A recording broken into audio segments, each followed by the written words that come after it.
Question 5. Fill in the before and after table about Ramanatha.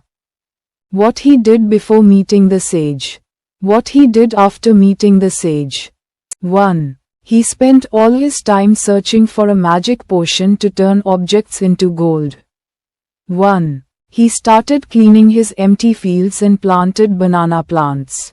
2. He ignored his responsibilities towards his inherited land and was often cheated by others. 2.